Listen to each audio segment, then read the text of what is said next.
Dia udah melakukan transaksi jual beli sama tetangga bidan yang bantu lahiran. Bapak saya itu menuduh ibu saya bermain gila di belakang.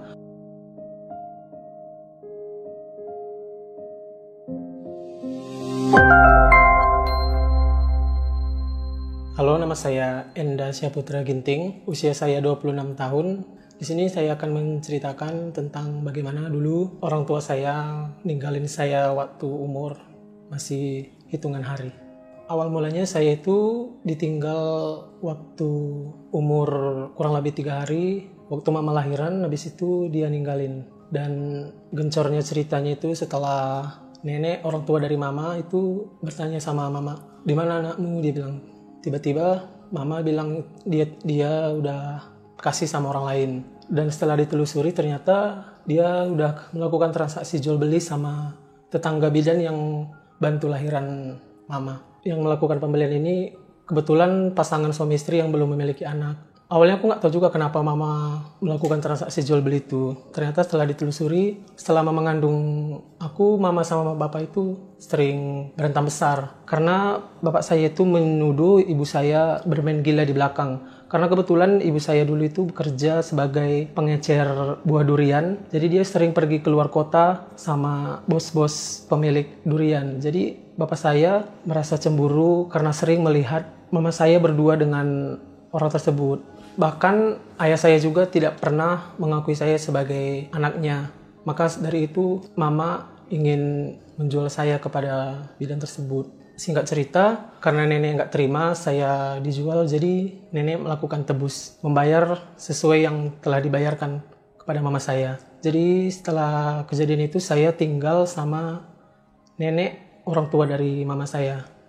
Mulai dari umur 1 tahun sampai saya menginjak usia remaja, kurang lebih SMA kelas 3 saya tinggal sama nenek saya. Jadi di situ nenek saya bersikeras bagaimana mengasuh seorang anak bayi tanpa ASI. Sebenarnya saya tinggal sama nenek itu saya mendapatkan kasih sayang yang luar biasa.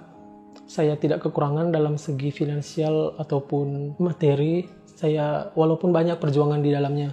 Jadi untuk memenuhi kebutuhan sehari-hari seperti sekolah dan lain-lain itu biasanya saya ikut nenek pergi ke ladang. Kebetulan di ladang dia ada menanam coklat sama kopi gitu. Jadi setelah pulang sekolah biasanya saya membantu dia panen coklat gitu, panen kopi. Orang tua saya sendiri sama sekali tidak pernah memberikan kontribusi baik materi ataupun finansial, sama sekali dia tidak pernah ikut berkontribusi. Dia seperti sudah lepas tangan. Sampai nenek saya pernah menyuruh meminta uang SPP. Nenek saya suruh coba saya untuk minta sama mama. Tapi mama cuma bilang, "Ya udah kamu minta aja sama nenek kamu sana. Kan kamu memang tinggalnya sama nenek kamu. Ngapain kamu minta-minta sama saya gitu?" Itu sih membuat saya sempat dendam dan sakit hati. Sudah jelas saya anaknya, masa dia bisa ngomong gitu? Berarti kan ada sesuatu yang membuat dia tidak suka sama saya. Itu sih sampai sekarang saya nggak tahu teka-teki di balik kejadian tersebut. Kenapa kalau memang ayah saya yang tidak menginginkan saya, kenapa juga ibu saya tidak menginginkan saya gitu? Dia seperti tidak ada naluri seorang ibu yang ingin mengurus anaknya, membackup anaknya, seperti adik-adik saya dan kakak-kakak saya. Saya tidak mendapatkan kasih sayang yang sama seperti itu. Dari kami 4 bersaudara, hanya saya yang kebetulan ditelantarkan oleh orang tua saya. Adik dan kedua kakak saya mendapatkan kasih sayang yang cukup dari kedua orang tua saya sampai mereka benar-benar menikah. Itu sih membuat saya kenapa, apa yang salah dengan saya sehingga orang tua saya tidak menginginkan saya. Jadi waktu saya tamat SMP itu sebenarnya nenek nyuruh saya tinggal kembali sama mama di Brastagi sama bapak juga. Tapi karena saya merasakan saya tidak mendapatkan kasih sayang di situ, jadi saya memutuskan kembali untuk tinggal sama nenek. Karena yang saya lihat di dalam keluarga tersebut saya mendapatkan stratifikasi sosial. Secara singkatnya saja, untuk dengan adik saya merasa sangat dibedakan. Dan di rumah itu saya merasa canggung karena dengan ayah sendiri saya tidak pernah untuk namanya berkomunikasi. Jadi saya memutuskan kembali tinggal untuk bersama dengan nenek. Dan pada saat saya sudah masuk SMP kelas 3, mama itu pindah dari Brastagi ke Sibulangit. Kebetulan nyari kontrakan agar dekat sama nenek. Dan di situ bapak kebetulan sudah terkena penyakit, yaitu lumpuh. Jadi semenjak bapak sakit lumpuh, mereka sering berantem besar. Puncaknya di saat mereka berantem besar, mama memutuskan untuk pergi membawa adik.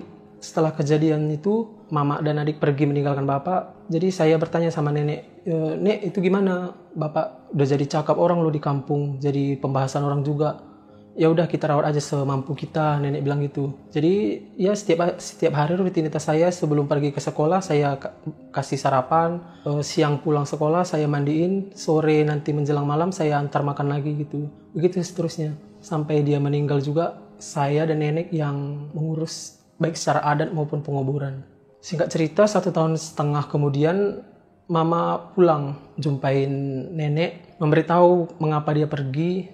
Di situ saya merasa marah, sangat marah. Saya tidak memikirkan lagi kalau memang dia itu orang tua saya. Saya ungkapkan semua unek-unek saya. Dengan marahnya saya langsung menghampiri mama saya dan berkata, "Memanglah kamu orang tua yang tidak punya otak. Bisa-bisanya bapak yang dalam keadaan sakit mama tinggalkan tanpa rasa bersalah. Dan sekarang bapak sudah meninggal, apa yang bisa mama lakukan?"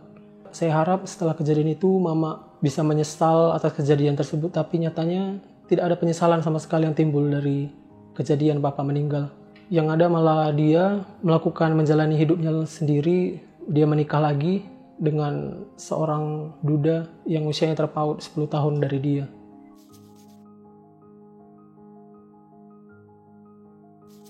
Sebenarnya dia juga nggak ada respon sih kalau menurut saya. Saya antar makanan juga respon dia cuman biasa aja, diam, nggak ada ngomong basa-basi gitu. Saya juga hanya sebatas ngantar makanan, bersih-bersih, udah gitu doang. Karena dia lebih sering nangis sih kalau saya datang gitu. Dia cuman, saya tanya kenapa nangis, dia hanya diam aja.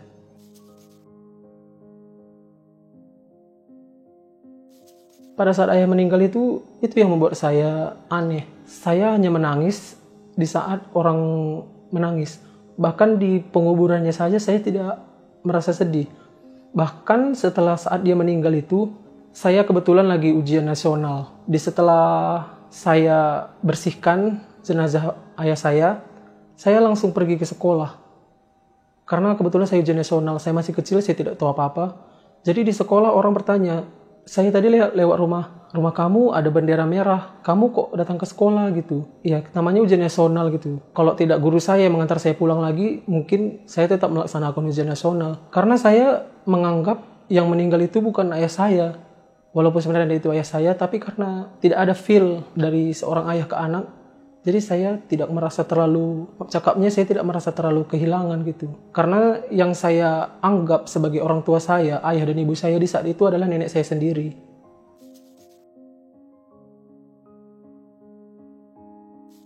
Untuk sekarang ini saya tahu di mana mama saya berada bersama suaminya yang baru, tetapi tidak pernah namanya yang kontek-kontekan, tidak pernah yang namanya saling mengabarin. Untuk nomor telepon saja saya tidak pernah namanya punya yang namanya nomor telepon mama saya sendiri. Karena untuk berpapasan langsung pun saya tidak pernah ditegur gitu, saya tidak pernah disapa. Saya flashback ke belakang-belakang pun saya rasa saya tidak dianggap. Jadi saya bisa dibilang sudah terbiasa, tidak pengen tahu juga sih keberadaannya. Saya juga sudah berusaha ikhlas dengan kejadian-kejadian yang sudah terjadi. Untuk dendam saat ini saya tidak lagi ada rasa dendam karena bagaimanapun dia tetap ibu saya, karena tidak ada yang namanya mantan ibu.